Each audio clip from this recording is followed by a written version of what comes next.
Yes, my name is Paul Charles on Talk Cyber to Me, and we are joined today by the one and only Stu Peck from 0 Day Labs. Stu, thank you very much for joining us today.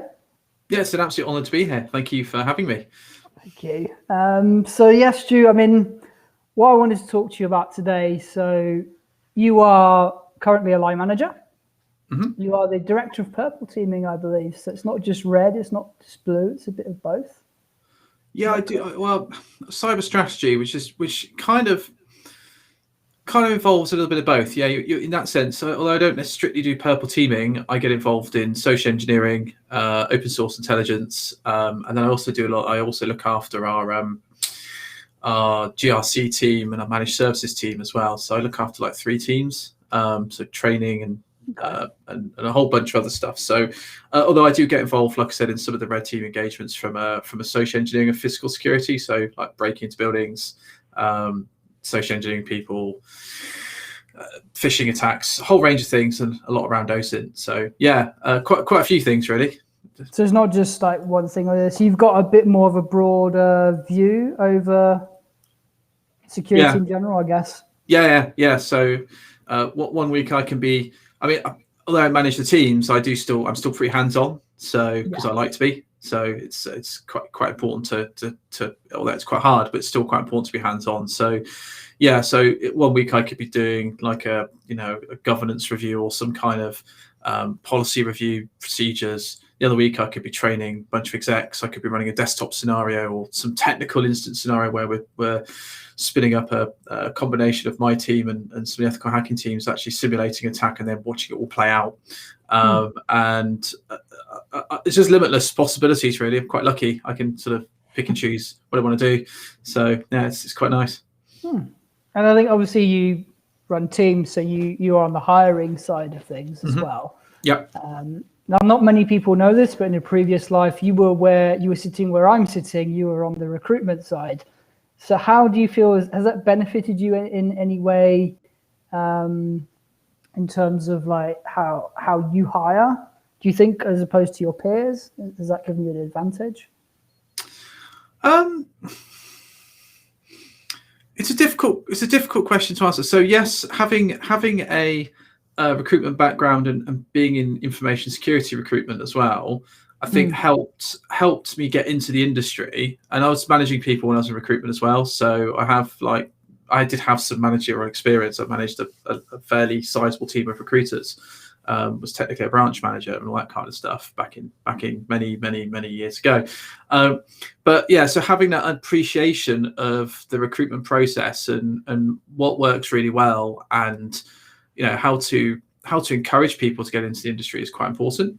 So and that's always been a big thing of mine as well. It's about trying to encourage people, inspire people, and when people leave an interview, come away with a good experience, and a good feeling about the interview itself, and with some points for development if required, and in places to look. So I always want people to, even if they're not successful, to go away thinking, well, at least I learned something, and at least I know where I can look at, or other things I can do. So I think it's quite important to do that, really.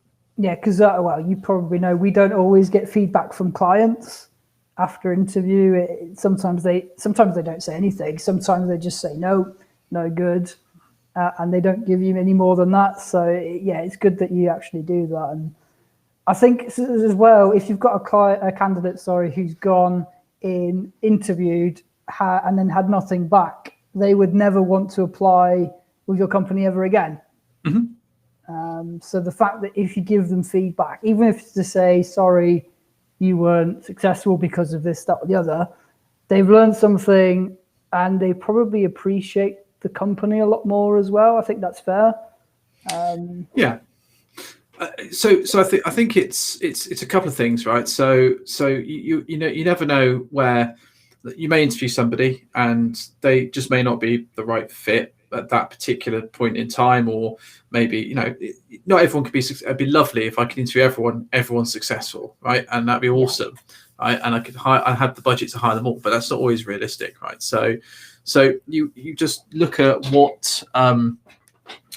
what can you give them as takeaway, and what feedback can you give them, and where can they improve, or what places they should potentially look at as well. And then it's a small industry, right? So you're going to bump into that person at the conference. So if you didn't give any feedback, they're not going to want to talk to you, or they're going to think why didn't you give me feedback, or why did you dodge my calls, or I'm not into that. I'm very much like that it just wasn't for you, or it wasn't the right time, or maybe come back in 6 months or a year or something like that, maybe with those kind of skill sets that you currently don't possess, but I can see you potentially could have, all that kind of stuff. So I think that's the key thing here is the feedback is the most important thing.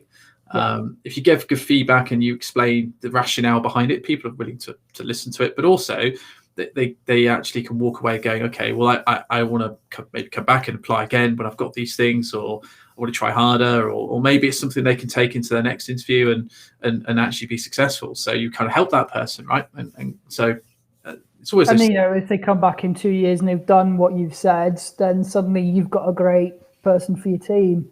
Yeah, if you're hiring at that point. Yeah, absolutely. Yeah, 100%. And it's about, like I said, the community bit as well, right? So it's a very, very close knit community. You'll see these people at conferences. They may actually end up working for I've seen it before where we've actually interviewed someone and they've actually they didn't quite get the job, but they turned out to be a client, and because they were impressed with the interview process and all that kind of stuff, and all the things that we do. So that's I've seen it where the interviewer turned into the interviewee by the same person they interviewed. Yeah, it can very much happen. So I think as a line manager or whatever it may be, you should always have that kind of mindset, regardless of whether someone's the right fit or not. You should spend the time to give them not just good feedback, but to make them feel like that you've actually taken the time. And their time is just as important, right? So you should make sure you value it, because they've taken time out of your day to understand about your company. And it's about candidates as well.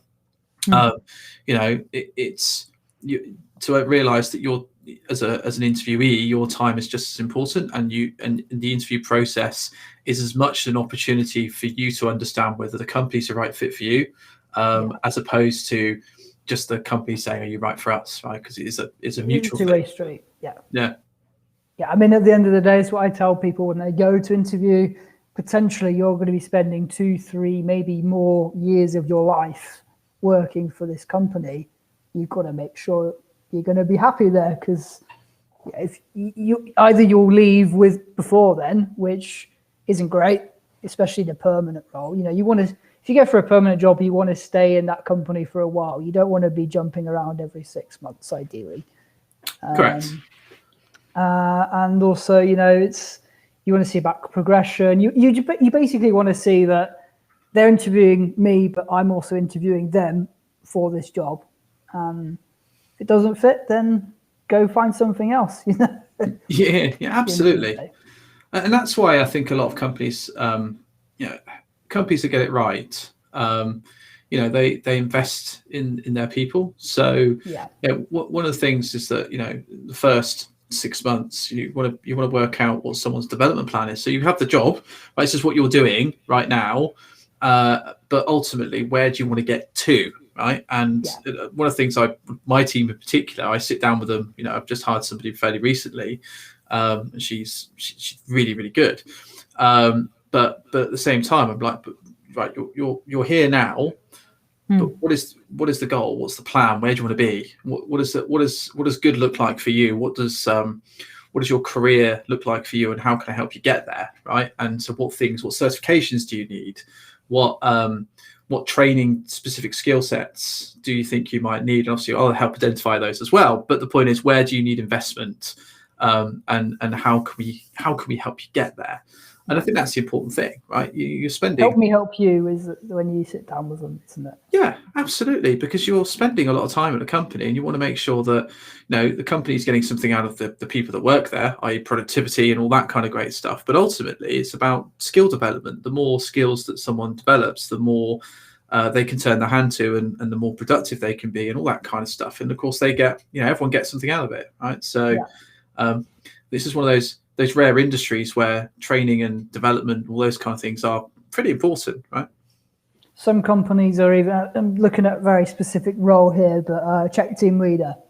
Yeah. That every check outfit wants them, needs them, can't get enough of them, but they're incredibly hard to source. I'm sure if you've done InfoSec recruitment back in the day, you may have had to find a check team leader or try to. Yeah. A lot of companies I'm seeing are doing, you know what, we'll hire check team members and we will train them for, unfortunately, the exam centres are closed, but we will train them to do the CCT and SST and the other one, the CSTL, I think it is. Yeah.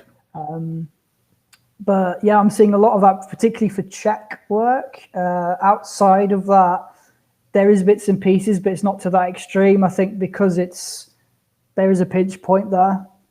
I think that's why there is such a heavy investment on that side. But I do see it in other roles, in fairness. I mean, if you go in as a junior SOC analyst, you expect to have a plan to get to the second and hopefully third line in that, don't you?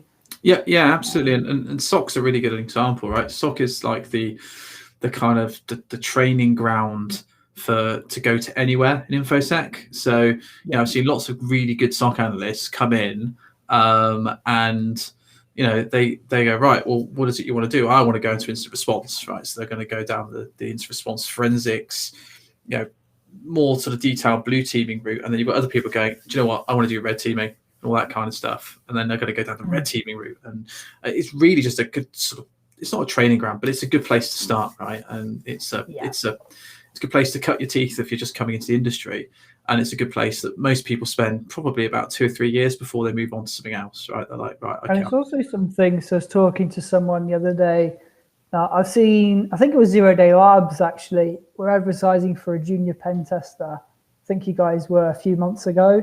Yeah. And LinkedIn, it tells you how many people applied if you got premium. And it had a ridiculous number. Like it was in the hundreds, maybe even the thousands. For a junior pen test role. Yeah, we get a lot.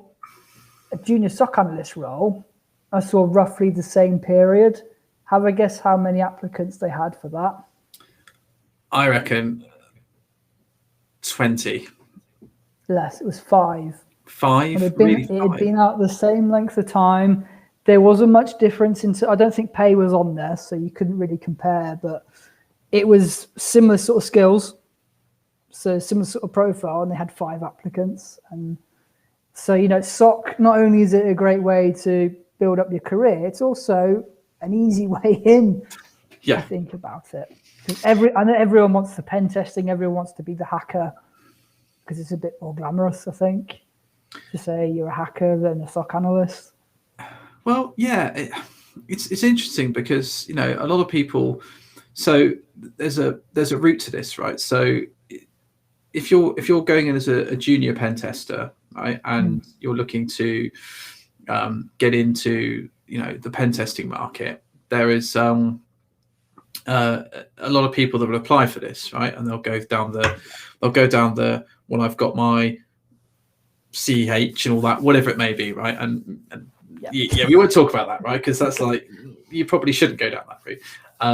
Although a lot of people in the industry go, well, CEH is not really the right thing to do. And you know what, it probably isn't. But for people that haven't got, you know, taking a different approach to this, that people that can't afford to pay for their own OSCP, for example, or whatever it may be, it's an achievable level of certification, even though it's seen as being a bit of an industry meme, right? It's still unachievable for a lot of people. So it's like, why would you discredit someone off their own back, paying their own hard-earned money to go and get something? I know that there's a difference to that, right? And it doesn't really add much credibility, but at least they've said they've shown that they've tried to do something, right? I mean, ultimately, you probably just want to go into Pen Tester Academy and do all the courses, or go on to something else, right? I mean, there's lots of things out there. I think the problem is, if you don't know it and you're not very good at Google, because some people aren't, they're hard to find, although you should be good at Google in this job. Let's be fair. Well, I was going to say that's kind of a fundamental, right? Yeah.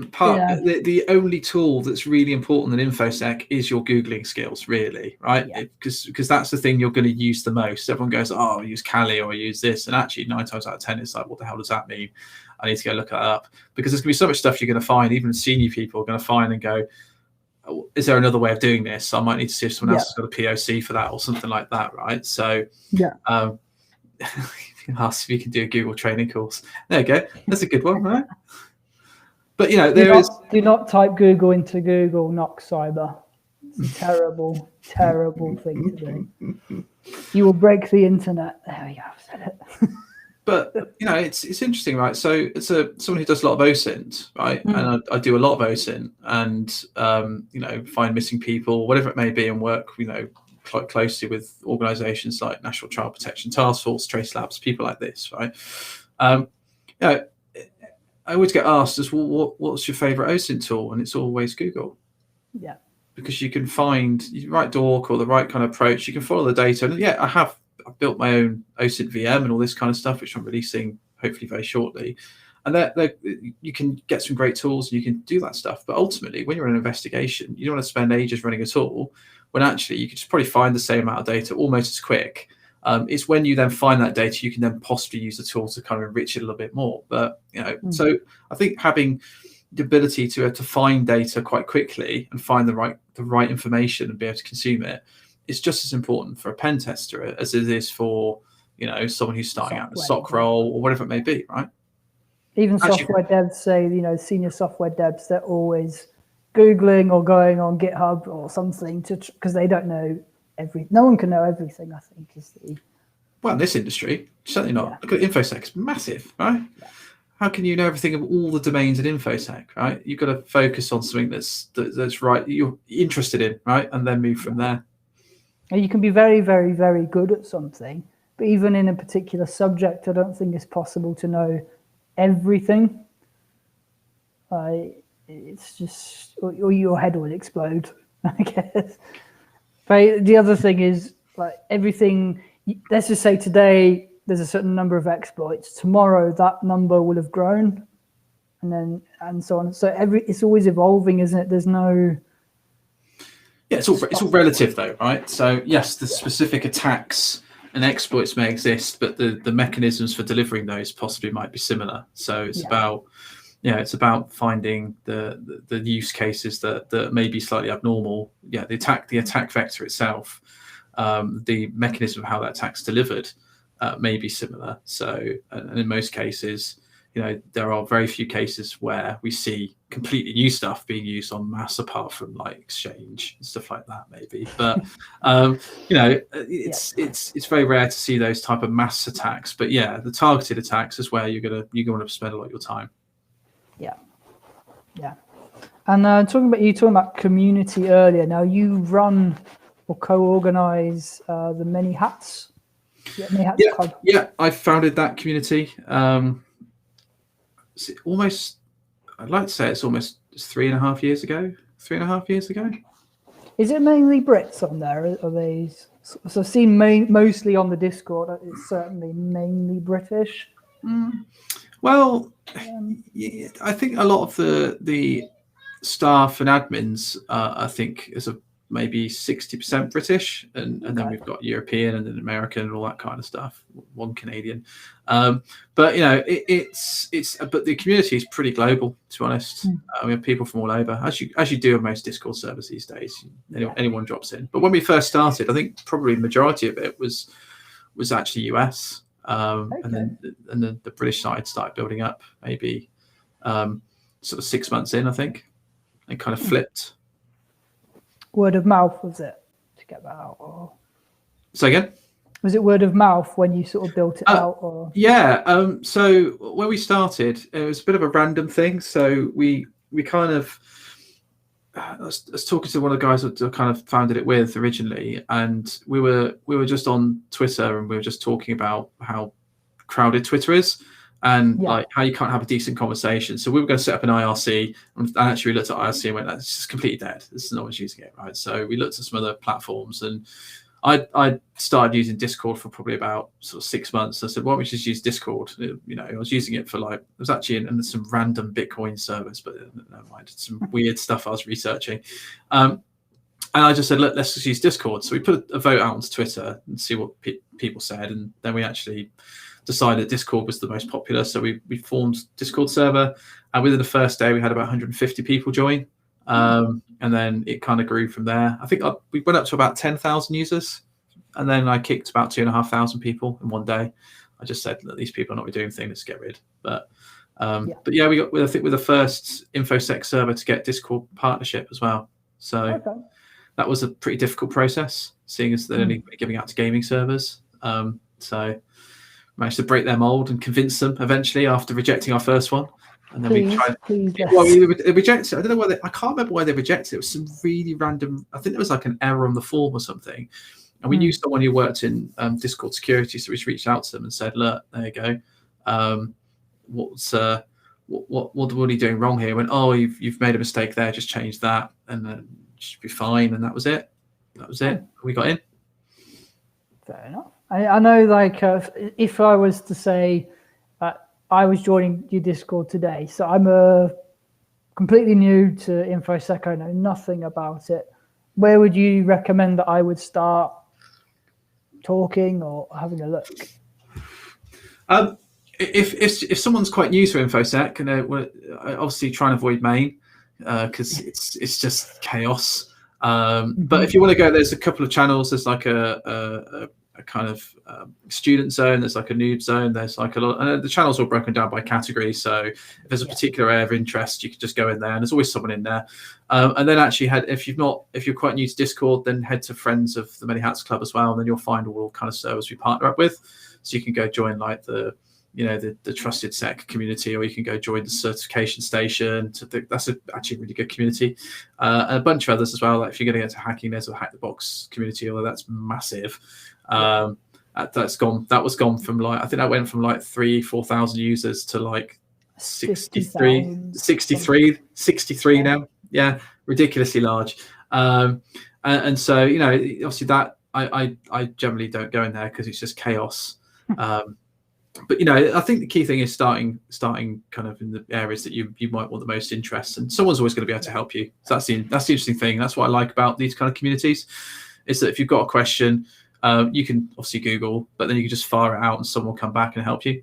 And that's the difference, right? That's why I wanted to set this up, is that you collaborate with people. So like a lot of things that we've done, it's all about collaboration. So we did a CTF a couple of years ago with Hack the Box. We actually built our own challenges and did that, and then we built a whole bunch of research projects, and there's been a bunch of servers spun off of our server. And then we did the conferences and fundraising activities, and OSINT kind of formed our own like CTF OSINT team, and like won a few competitions and stuff like that. So I've done things with I think I saw this with that OSINT specifically. It was like helping, well, you mentioned it before, kids who've gone missing, or you've actually set something up via that, was it? Or no, so we there's two parts to that. So obviously we did the Trace Labs CTF, and we won that like 3 times back to back, and then we were told kindly by Trace Labs, could you not like judge the next one or something, because we were winning too much apparently. I don't know, it's a weird situation, but we were like, okay, well actually we kind of we got the 3 back to back, what we wanted, and then we thought we'd do some mentoring and judging. So I spent a lot of my time mentoring teams, like new teams. So and then we did one for we got invited in to do one for the National Child Protection Task Force. So it was a private law enforcement only one. We got like invited in somehow. I can't remember how actually. In fact, I wasn't invited, but I joined the thing, and like it was a weird situation where I got invited, and we actually then ended up beating all the law enforcement agencies, like including like the FBI's team and all this kind of stuff. And then we met through that. We met Kevin Metcalf, who runs the National Child Protection Task Force, and he invited us to just speak to him, do some training with him, do some other things, and then the idea from that was formed about doing he came to me about 3 months later and said, could you do a fundraiser for us? And I said, well, why don't we do one better? Why don't we set up a conference, and the proceeds of that conference will go to you? And then we brought in Trace Labs, and that's how Conint was formed. And then off the back of Conint, we kind of got roped into helping volunteer our time to investigate cases of missing kids or trafficked kids and things like this. So, and there's some amazing people in that community as well. So quite privileged. And all for a good cause as well, I think. Oh, yeah, absolutely. I mean, the Trace Lab stuff's brilliant. If anyone hasn't done a Trace Labs, go do it. It's amazing, right? Really good fun. But the kind of National Child Protection Task Force stuff is very much more closely linked to active operations with law enforcement. So you're much more closely engaged with and close to that process. And it's obviously I can't talk about anything I do there, but yeah, it's really good use of kind of volunteering time. Yeah, that's great. And obviously when you're doing that, you're obviously getting new skills as well. I imagine you're learning some stuff which you may or may not be able to talk about right now, but yeah it's all going to help. It's helping you and also helping obviously children who are quite vulnerable at the same time. So it's big time. And you're working with some amazing people as well. So there's some really, really good people in that kind of particular community that do just some amazing stuff. So yeah, it's kind of like you get to sort of kind of learn off other people, and you get to share your skills and say, well, have you thought about this? When you start kind of really getting involved in a case, you bounce off each other, and that's really quite nice. And then of course, a lot of things that we've done in like my community is the same thing. If something comes up, we'll all jump onto a channel and we'll kind of all investigate something.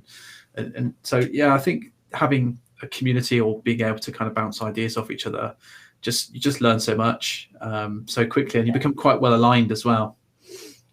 Yeah, and that's fun because, I also run my own community, my own Discord channel. And I think there is a bit of a rewarding side for yourself when you've got that community and you log on one day and they're all helping each other, they're all chatting away. There is a sort of a feel-good factor, I find personally anyway, when you see that. Yeah, you're not directly involved and they're doing their thing. Yeah, it runs itself, right? In some respects, if you've got a good like modern staff team or whatever you want to call it, right? Then yeah, that community should at some point be able to run itself, and you can sort of sit back and just get involved in the stuff you want to get involved in, right?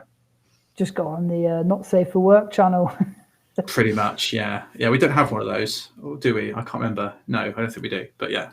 No, you don't. No, you've got a shit posting one. Oh yeah, that's pretty much every channel though. Yeah.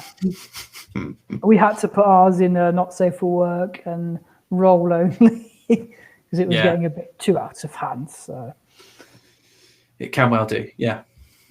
But, okay, cool. So I mean, moving on from that. So I mean, we've talked about your background and how that's helped you with your current role. We've talked about the community you sort of run and the conferences and stuff. If you were to sum up, if you had any advice to give off the back of that to someone who's completely new, let's just take Dave. Dave is trying to get into InfoSec. What would you say to him with the information he might have gained today? Do you have anything to say? If someone's like brand new and they want to get into InfoSec, there's like things that you can do. So obviously attending kind of when we were able to meet up and able to go outside, attending conferences are really good because you get to meet people, you get to network and all that kind of stuff, right? And get to learn some stuff. But seeing as we can't do that, obviously you can do the virtual conferences, and I won't do a shameless plug at mine because that's not appropriate right now, maybe later. Go for it. I'll do it later because I've got a little thing I'm going to talk about. Okay. So the things that I really recommend are things like, everyone says create a blog and all that kind of stuff. And actually I really recommend that. Because the first thing, and GitHubs and things like this, but blogs and GitHubs and they give someone an understanding of a number of things, right? So one is you can research and you can show your your kind of methodology for how you process something technical. It doesn't have to be technical, it can be non-technical, and how you come to a theory and conclusion. So what it shows me as a hiring manager, that you can write and you can come up with solid theories, regardless whether I agree with those theories or not. It doesn't matter. It shows that you've got that thought process, and two, it shows that you're putting yourself out there and you're willing to learn. And I can see where you've come from and where you're and where you are and potentially where you're going. So it gives me so much more than a CV. So blogs for me, and it doesn't have to be a blog, it can be something else, right? GitHub pages up, or you could have a newsletter. Hack the box, profile or something like that. Yeah. And that's my next bit, getting involved in those kind of things. But then, of course, if you're getting into SOC analysts and blue teaming, then that's doesn't really translate. But there are some things out there you can look at as well. And I know that TryHackMe's got a couple of rooms as well that are sort of more focused on sort of OSINTs and some other things. And there are a couple platforms that might be looking at blue teaming as well and doing the same for blue teaming. But if you're getting involved in those communities, there's lots of analysts and kind of threat intelligence communities that you can get involved in as well and start contributing there and picking loads up. And I'm part of quite a few of those. And again, the amount of stuff you learn from the people that get heavily involved in the threat intelligence side will really help if you're looking to get into SOC, because you can then reference sources. You could use that to build your own research and your own labs. And I guess if you're going down the blue teaming side, build yourself a honeypot or a lab, right? And then show how you're then taking those feeds and that intelligence and building something from it. So maybe you can say, well, that's how I came up with this indicator of compromise. I jumped into a sandbox. This is what's behind it. This is the trend of the attack. It's where it's coming from. This is the full indicator of compromise. And then you've got material you can use for your blog, or you can showcase as part of that process. So there are always things you can do on either side of the fence. And even if you're not going down a SOC route, or you're not going down the pen testing route, you're going at more of a business focused role. So like an information security analyst, where you're not in the SOC itself, you're doing policies, procedures, processes, training, that kind of stuff. Then you can still use either of those things to show that you have an interest in information security. And that's the key here, is the interest, and applying that interest from being a hobby into something that you can turn into something professional. And if you can't do that, start in service desk, and then obviously you spend a year in service desk, and you're pretty much doing an infosec analyst role at some point anyway, with all the laptop rebuilds and things like this, right? So or software dev, if you're doing secure code. AppSec, I mean, we got all the domains, right? You can start anywhere, right? So or software development into pen testing, right? Network engineering into pen testing, or into security operations. There's all these kind of slight routes you can go, and it just really depends on. And this is the key thing: is what interests you. So when I talk to people I speak to quite a few people who are starting out. I go, well, what area of infosec interests you? And most people go, I want to be a pen tester, right? And it's like, that's great. Okay, so what area of pen testing do you want to get into? I just want to be a pen tester. Or do you want to be the network side? Or do you want to look at maybe focusing on the cloud? Because that might be a good place to start, because actually, a lot of pen tests are really more configuration and cloud reviews.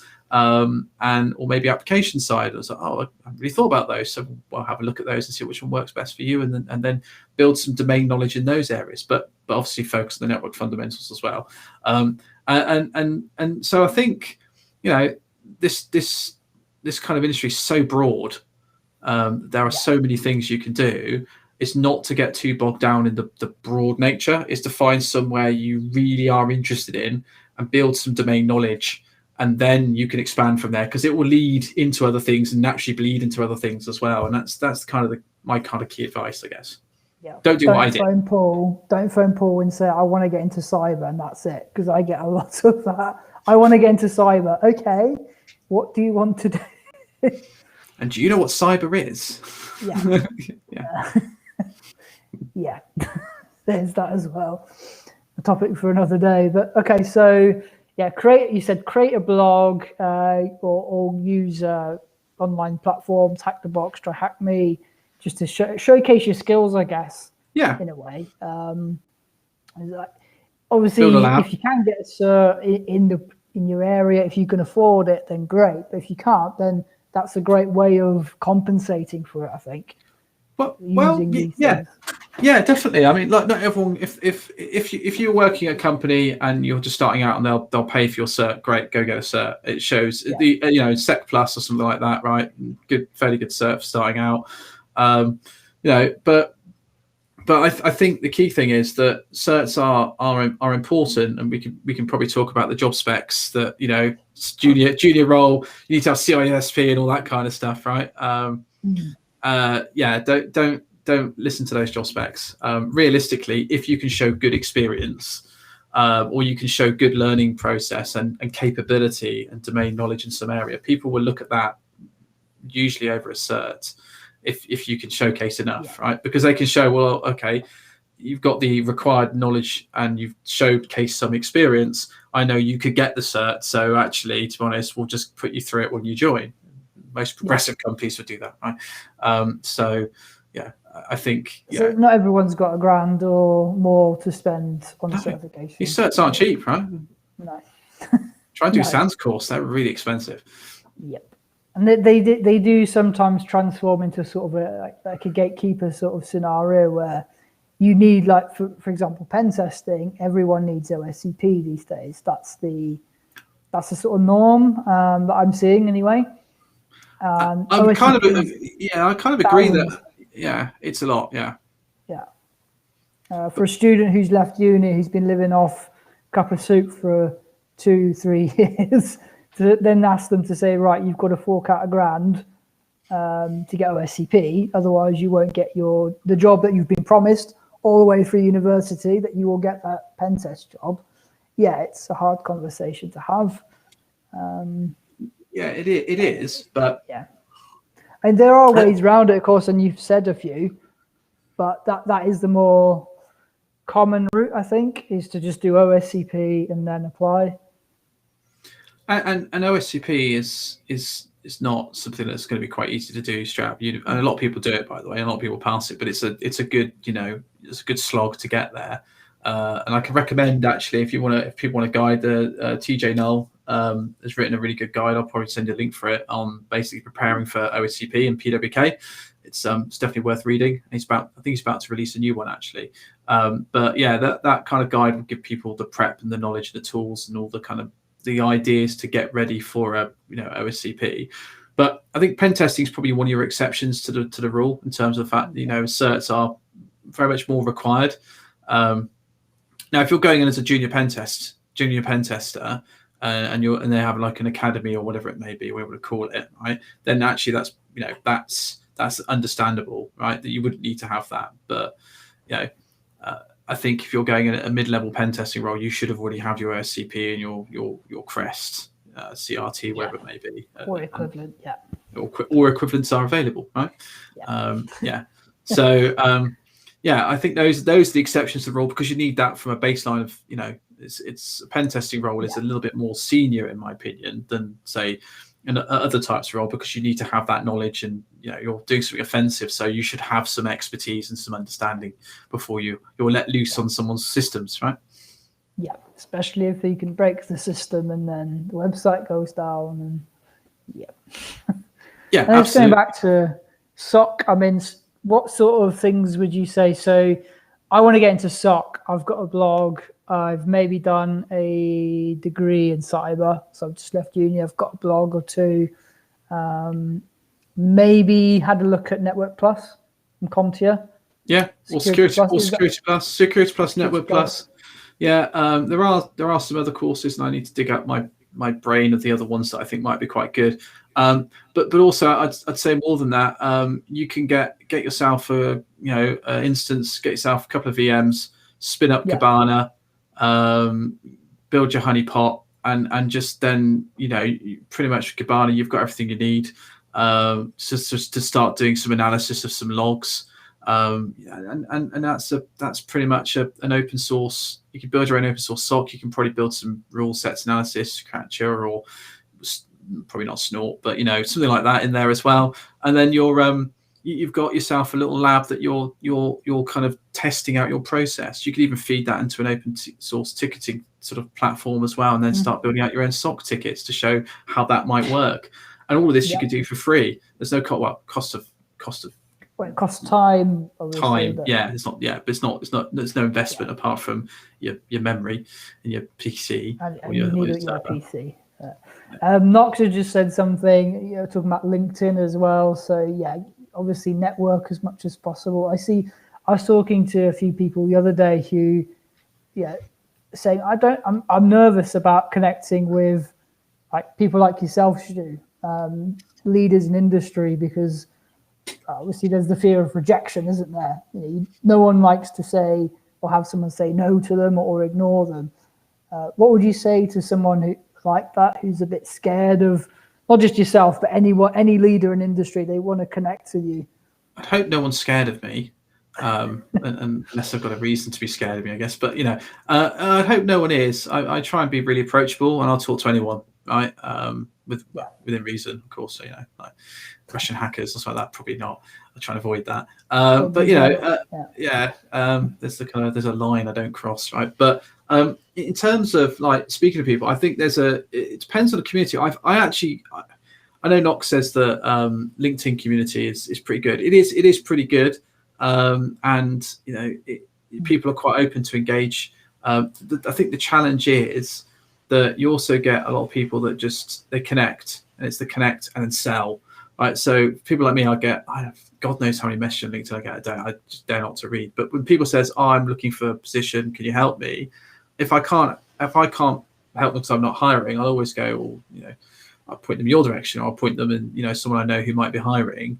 And I think a lot of people in the community are pretty open to doing that and helping. Yeah. And you can't help everyone, right? Otherwise, no one to get anything done, right? But you can certainly say, look, quick line, this is what you should look at, or this is what you should do, or go speak to this person because they're definitely going to be a more better place to help you than I am.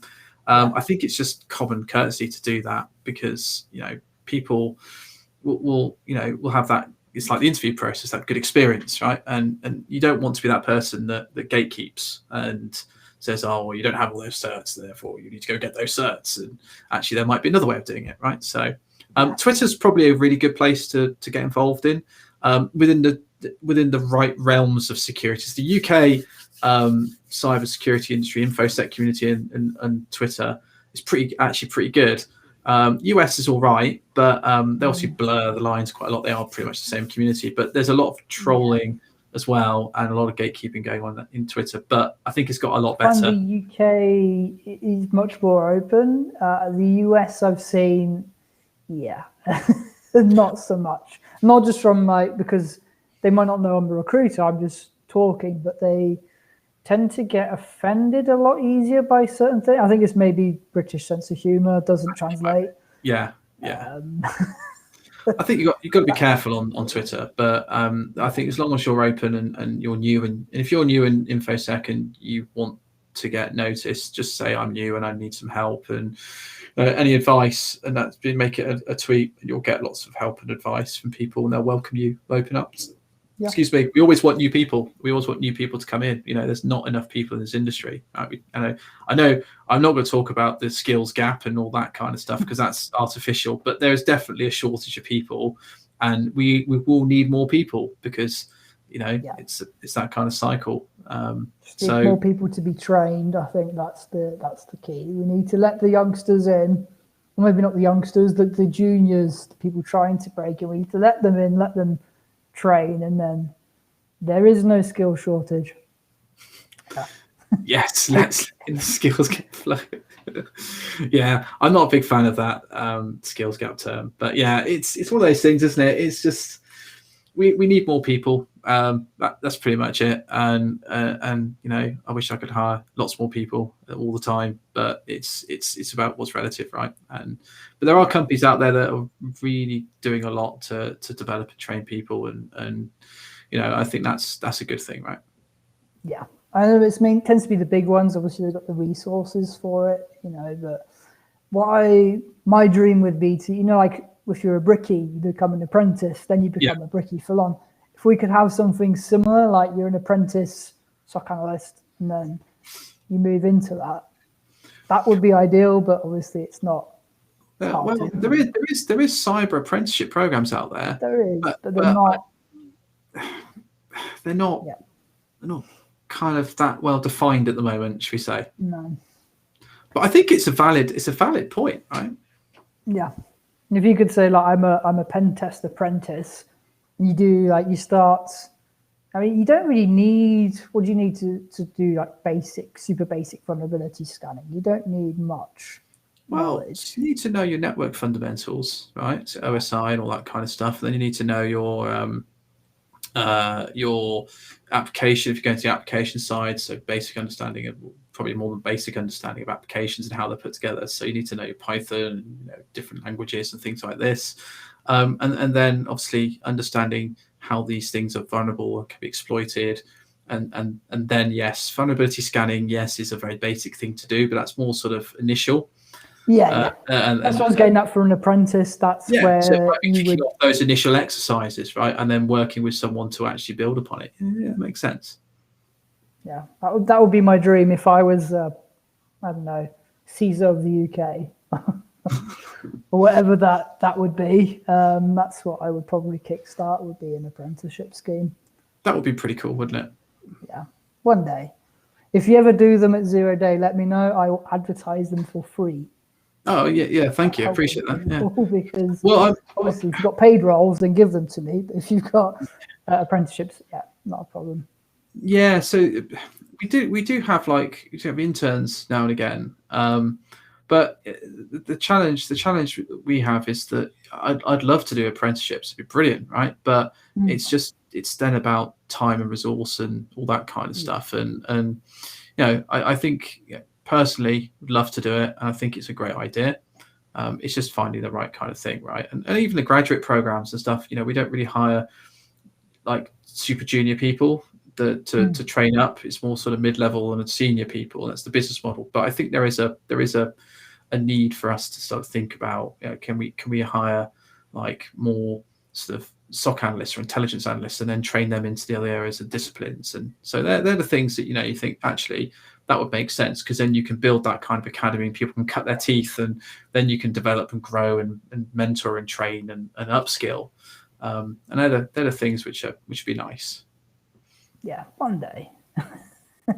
And then Knox won't have to hate the skills gap flow, because it won't be there. No one will talk about it. It will be flush with jobs and flush with people, hopefully. It will balance out eventually, but I don't reckon it'll balance out for a while. Yeah, it has to, because what I saw, especially during Corona, it was more visible, when you had the lockdowns. So the first lockdown, they cancelled. Most companies just said, right, we're not hiring because we're in lockdown. We don't know when we'll end, and panic. Then they realized, actually, no, the world's not ending yet. Work is still coming in, so we've got too much, so we need to start hiring. Now, up until maybe about this month almost, I didn't see many junior roles coming my way, at least. Yeah. They were all... So any roles that I got as a recruiter were more the senior ones that was normally hard to find anyway. Yeah. And I think the argument was, we can't bring juniors in to train them physically into the office. So if we're hiring anyone, we need someone who can hit the ground running. Obviously work from home is the key thing today. So be trusted to sit in their living room or wherever it is they sit. I'm starting to see it trickle down, but Corona has had an effect, unfortunately. Yeah, I can imagine it would. I mean, I've not seen it from my side, but I have seen, I think in the last maybe 4 months, a massive uptick in job adverts out there. I usually get I call it like the recruiter index, where how much of my... breaking up a bit. Oh, is it my... can you hear me? You're breaking up. We've lost you. You have no sound. Okay, how about now? No?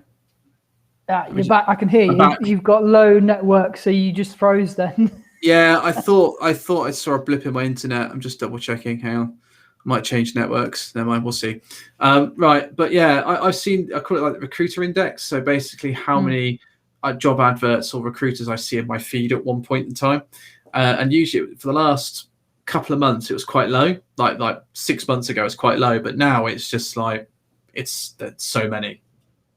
Yeah, we have it in check season. It's like I suppose our version of, I don't know how to describe it. It's like when the floodgates open, and it's all. Oh, I think you've frozen again. Am I frozen? Is it me? Is it? It might. I don't think it's me. It says I've got full bars here. So Where would I check? if you look on the side where you can see both our faces, yeah, you've got full bars now. Yeah. It was on red. Oh well, intermittent network. I mean, I had a couple of that's what it is, being hacked on this this streaming session. Yeah. So yeah, I think it's changing a lot, which is quite nice. In terms of the the kind of people looking, which is nice, which obviously shows that there's it's a strong industry, right? So we're definitely as an industry bucking the trend of other industries for sure. Like, have I frozen again? Have I just give up at this point? It goes really slow, goes in slow-mo, and then suddenly goes really fast. Brilliant. I love that. I have no idea. Maybe my internet's funny. probably going to get, my internet's going to give out. Frozen again. Oh, seriously. Yeah, it is. Yeah, I think we should, thank you very much for joining. I don't know. Probably called it a day. You keep freezing. Oh, that's so bad. I don't know why it's doing that. Let's have a look. It sort of goes really, really slow. So you're in slow-mo and your voice even goes slow, and then it suddenly goes really fast. Yeah, really I've definitely got an issue with my my internet then. Working from home live. It's funny. It's hilarious, but I mean, I don't mind. But yeah. So okay, well maybe we should call it a wrap. It's been a pleasure having you on, and hopefully the pubs are opening soon. I know you're not in Manchester, are you? But you're not far away. No, well, we have an office up in Manchester, and we have one in London and other places. Yeah. So, but I travel all over the place. Well, used to travel all over the place when I was allowed to travel. But yeah, I'll be around. We'll definitely go for a beer when we're allowed to beer again. InfoSec, if it's on, touch wood. Well, no, apparently it's on. They're saying they released the other day that they're going to do in person. So I certainly hope so. I'm just hoping that B-Sides London is also going to take the same track, because that'd be good. See if you can sneak into B-Sides this time. Well, I get into B-Sides all the time. I've got my free. I froze again, haven't I? A little bit. It's fine. When did they do the one in the hotel? And they had like the service entrance was right next to the conference hall, so you could just sneak around there. Was that the InfoSec one? It might have been. 2018, I think it was, or 2017. Yeah, because B-Sides has always been in the ILEC, which is the Ibis Hotel, right? Yeah, that's the one. And this like thing for all of the what do you call it, the waiters and what have you. They have a service corridor, and it literally took you behind the conference, so you could sneak round and get it. Yeah, I quite like B-Sides. Did that twice and got caught twice when he was like walking around. How did you get in? Right, out you go.